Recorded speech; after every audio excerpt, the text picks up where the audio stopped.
Corona तांडव न सरुणु पुणी थरे चाइना आसिला आउ एक नुआ भाइरस जार नाम हांटा भाइरस। यही हांटा भाइरस रे चाइना रे 32 रु ऊर्ध्व आक्रांत हो सारे।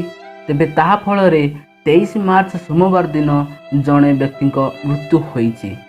तेबे प्रश्न उठुची जो भली भावे चाइना रु सृष्टि होइथिबा कोरोना भाइरस सारा विश्व रे निजर काया विस्तार कर सारे, सेही भली भावे कौन यही हांटा भाइरस सारा विश्व को प्रभावित करि परिबो कि से समस्त विषय आम आलोचना करवा। प्रथमे मु आपन को स्वागत करुच्ची आपण यूट्यूब चैनल घर मोर ओडिशा को।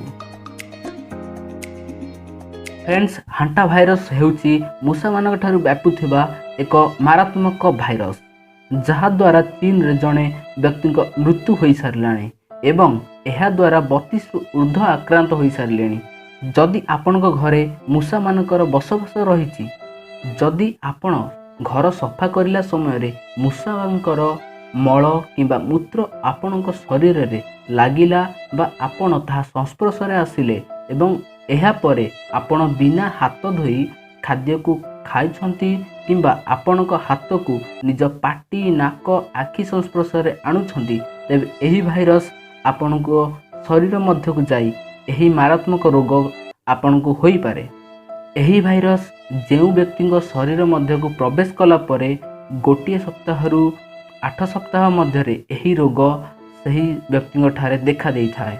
एही रोगर टीका बा वैक्सीन ए पर्यंत कौनसी देश रे बाहरी नाही।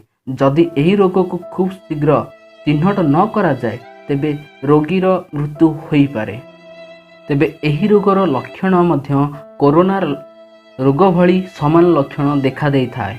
जदि कौनसी व्यक्ति को अत्यधिक ज्वर बांती एवं शरीर में प्रबल व्यथा होता है तेबे सही व्यक्ति को एही रोग हेबार संभावना रही। किंतु एही हांटा भाइरस कोरोना भाइरस भली गोटे व्यक्ति रु अन्य व्यक्ति को व्यापी न थाए, किंतु सतर्क रहिबा अत्यधिक जरूरी। कारण एही हांटा भाइरस को मध्य छोट भाबिबा उचित नुहे। एही भाइरस चाइना पूर्वर मध्य अनेक देश रे देखा देइथिला। अमेरिका, कनाडा, चीन, रूस एहा व्यतीत 2008 रे मध्य भारतर तमिलनाडु रे देखा देइथिला।